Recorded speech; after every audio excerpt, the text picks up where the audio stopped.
Balance changes are here and the Cobra Commander deck just got buffed. Got it, Tasher. Target acquired, bombs away.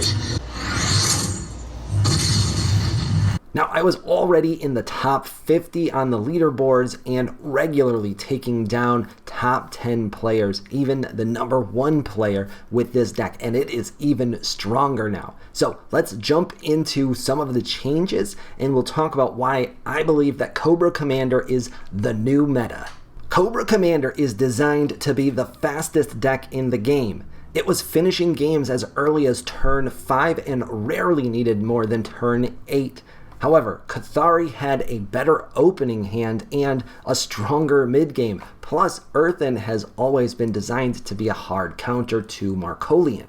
Come Tuesday, Cathari can still go fast, but they're going to need to catch up because we have the early game wrapped up. We already had the best 1-cost units in the game. Now we have the best 2-cost units in the game as well, and we've improved our mid-game combo options. Let's dive into some of the key changes first. Crackshot isn't changing in terms of card function, but it is going from a 2-cost effect to a 1-cost effect.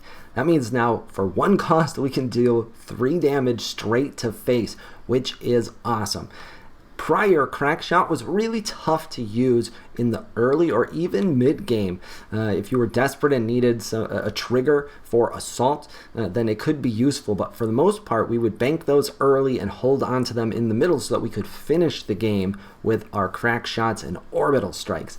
That is still going to work very nicely. However, at 1 cost for 3 damage, it now makes sense to fire those off as early and often as you like.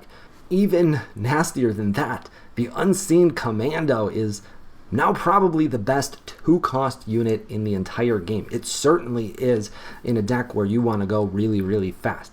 With Lemieux, it's going to be very, very easy to trigger Assault on turn 2. That's because we're going to have a free 1/1 unit.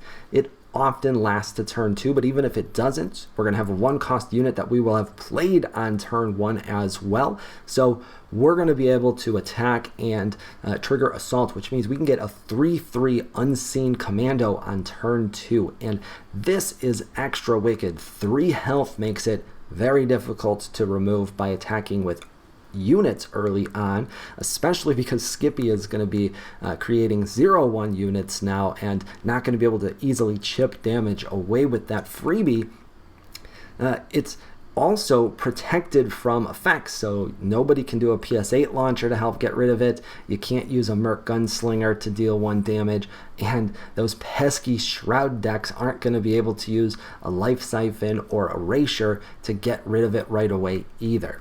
Almost as good as the Unseen Commando, the Iron Core Rifleman is now much nastier as well. It becomes a 2/2 unit with armed for just 2 energy, plus it deals 1 damage to the enemy on muster, which means it is a really, really useful assault trigger as well. That allows us to take things like the Mercenary Gunslinger and some of the trigger-happy troopers out of our deck in favor of the Iron Core Rifleman. And so now early game, that's going to do some additional damage, plus a 2/2 armed unit is really, really helpful. But on top of that, mid-game, late game, when your opponent's able to wipe the board after, say, an Earthen deck plays Virulent Spores and gets rid of a bunch of your units, you're going to be able to lead things off with an Iron Core Rifleman and trigger Assault and get the train rolling again very quickly. And then the thing that is going to really ratchet this deck up quite a lot is the massive buff that Fire Support Base got.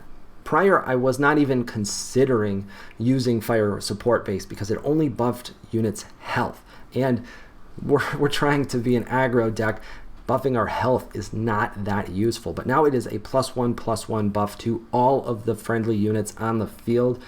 You can play that on turn 4. You get a 2/5 defender, which is quite useful all by itself. But then you're generally going to have 3 or 4 units on the field when you do that. They're all going to get +1/+1 and be able to attack. Even better than that, though, on future turns, you're going to get the option to get more buffs out on the new units that you play as well. This works much better than the Grizzled Scout that we used to play in this spot. Let's talk about quickly how we want a hypothetical game to go. On turn 1, we're looking to play any of our 1-cost units. That means it's really important that you mulligan aggressively for 1-cost units. You've got plenty of them in there, so getting at least one for your opening turn shouldn't be a big problem, but it's very important. You ideally want to draw some 2-cost units as well, and ideally the Unseen Commando on turn 2. However, a second Marcolian Bannerman or any 1-cost unit plus an effect is still a really strong turn 2, as long as we've got a Marcolian Bannerman out there that's getting buffed up, or we're using the PS8 launcher as our effect to remove a turn 1 or 2 unit that our opponent played. Then on turn 3, ideally you're going to want to play another Unseen Commando or an Iron Core Rifleman, plus a 1 energy unit or effect as well. This is going to continue to fill up our board and give us lots of units to attack with, and again, an extra opportunity to sneak in an effect for some buffing reasons as well when they are present. Then on turn 4, you can do something similar again to 2-cost units, a 2-cost unit, a 1-cost unit, and a 1-cost effect. Anything like that is really nice. If you went first and you still have your 1/1 token, a squad trader here to get some additional card draw is not a bad option, especially if you don't have a fire support base to play on turn 4 yet. And then on turn 4, we really want to play the fire support base if we can. If you've got a Claymore artillery gun instead, that can remove a unit. That's also a useful turn 4. Once we get to turn 5 or later, we now have enough energy to play all of our cards, and you can continue to play combinations of units and keep the waves of attacks going, but most likely you're going to be looking to play another fire support base for some more buffing, Lemieux to remove a big scary unit that they have, plus some additional buffing, plus some card draw from the waste, and then you're often going to have the Lancer tank as well. Playing those Crimson Fleet machinists early are going to help you draw those. Finally, you're almost always going to be finishing games off with effects towards the mid-game. Once you start drawing crack shots, orbital strikes, determined assaults, things like that, you're going to want to save as many of those as you can. And then, on turn 6 or 7, you can easily fire off 3 of them and do around 10 damage and finish the game. I hope you found this video fun and educational, and if you did, consider giving us a subscribe by clicking the button below. It only takes a second to support the channel, and you're not going to want to miss any of the excellent parallel content coming from the Freeroll in the future.